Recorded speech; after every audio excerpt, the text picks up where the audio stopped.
कहानी जो हम आप लोग के सामने लेकर आए हैं, यह कहानी बिहार का एक जिला लगाता है भागलपुर, वहां से संबंधित है। यह कहानी शहीद संतोष यादव की है, जो कि नौशेरा सेक्टर में अपनी सेवाएं दे रहे थे और आतंकवादियों के सर्च ऑपरेशन में उनके पांव में एक गोली लगी, जिन्हें उन्हें हॉस्पिटल ले जाते समय उनकी मृत्यु हो गई, वह शहीद हो गए। नमस्कार, गुड मॉर्निंग, कैसे हैं आप सब? आशा करते हैं कि आप लोग स्वस्थ और मस्त होंगे। और ये जो कहानी आज आप लोग को बताने जा रहे हैं, यह बिहार का एक जिला लगाता है भागलपुर, वहां से संबंधित है। आतंकवादियों के मुठभेड़ में संतोष यादव जी की मृत्यु हो गई, जो कि उनके पांव में ही गोली लगी थी और उन्हें हॉस्पिटल ले जाते समय वह दम को तोड़ दिए और उनके पार्थिव शरीर को घर ले आने के लिए तैयारी की जा रही है। चूंकि संतोष यादव भागलपुर के नवगछिया के रहने वाले थे, आर्मी में वह हवलदार के पद पर तैनात थे। जवान का जो पार्थिव शरीर है उनके घर ले जाने की तैयारी चल रही है, जो कि यह घटना जब उनके घर पर पहुंची तो उनकी माता शीला देवी, उन्होंने यह बताया, यह सुन करके उन्होंने बहुत बेसुध हो गई, जोर जोर से चिल्लाने लगी, रोने लगी। उन्होंने अपने शब्दों में यह कहा कि हमसे हमारे बेटे को आतंकवादियों ने छीन लिया। और यह बात को जब उनके पिता को खबर लगी, उनके पिता का नाम चंद्रदेव यादव बताया गया है, जब उनके पिता को इस बारे में जानकारी हुई कि उनका बेटा आतंकवादियों को मारते हुए खुद शहीद हो गए, तो वह भी इस खबर को सुन करके बेसुध हो गए। चूंकि जो शहीद संतोष यादव जी हैं, उनके एक भाई हैं जिनका नाम बताया गया है अभिनव यादव। उन्होंने बताया, पत्रकारों से बातचीत में उन्होंने बताया कि हमारे भाई जब सर्च ऑपरेशन पर निकले हुए थे, उस समय आतंकवादियों से मुठभेड़ में उनके पांव में गोली लगी और हॉस्पिटल ले जाते वक्त वह शहीद हो गए। आपको बताते चले कि संतोष यादव जो सेना में भर्ती हुए थे, वह सन था 2001 का। उन्होंने अपनी बहुत सारे जगह पर सेवाएं दी, जिसमें मैं कुछ स्टेट का नाम बताना चाहूंगा आपको। जो उनका पहला स्टेट था ट्रेनिंग के बाद सेवा दिए थे, वह हिमाचल प्रदेश था, हिमाचल प्रदेश। दूसरा जो प्रदेश था वह अरुणाचल प्रदेश है, तीसरा महाराष्ट्र है। इन तीनों स्टेट में वह अपनी सेवाएं दिए थे। उसके बाद उनकी पोस्टिंग जो हुई जम्मू कश्मीर के नौशेरा में, लगभग वह 3 साल से वहां पोस्टेड थे। और यह सर्च ऑपरेशन के दौरान उनके साथ ऐसी घटना हो गई जिसमें वह शहीद हो गए। शहीद जवान के जो बड़े भाई हैं, वह बिहार पुलिस में सिपाही के पद पर तैनात हैं, कार्यरत हैं, और उनकी जो बहन है उनकी शादी हो चुकी है। ट्रेनिंग के बाद जो शहीद संतोष यादव जी,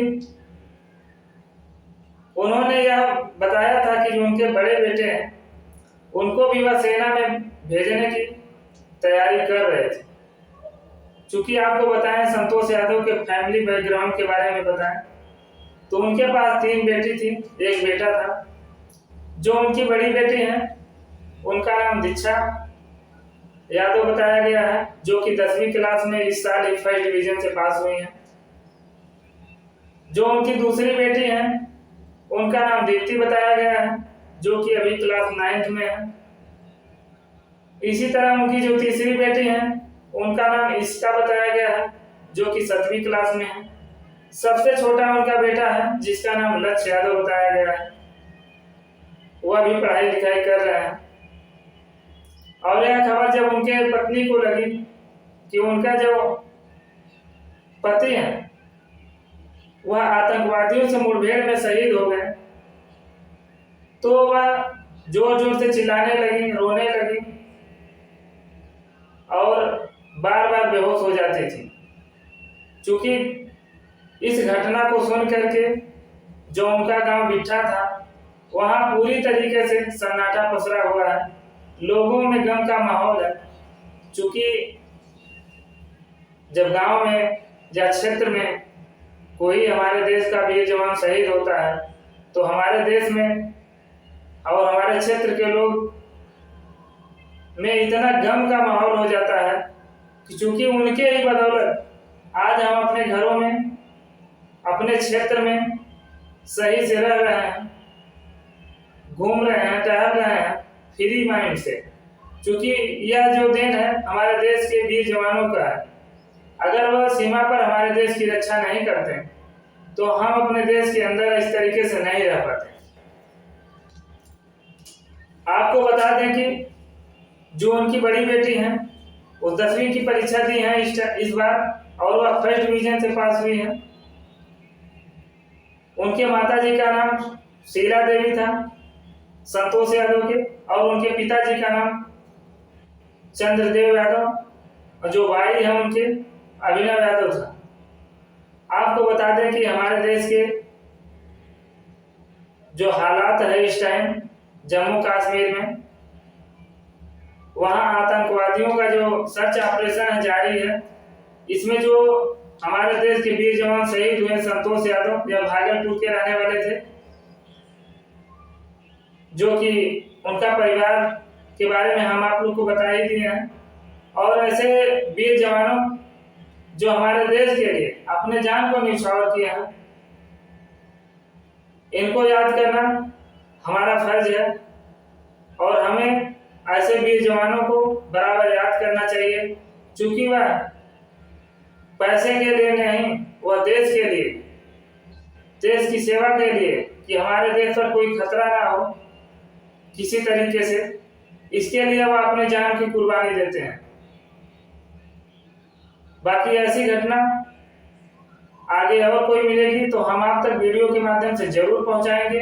और यह वीडियो बनाने का हमारा जो मेन लक्ष्य होता है, आपको एक सच्ची जानकारी आप तक पहुंचाएं और किसी को मन को ठेस पहुंचाना नहीं होता है, किसी को परेशान करना नहीं होता है, बस एक जानकारी आप तक साझा करना होता है जिससे कि यह जानकारी आप तक पहुंचे।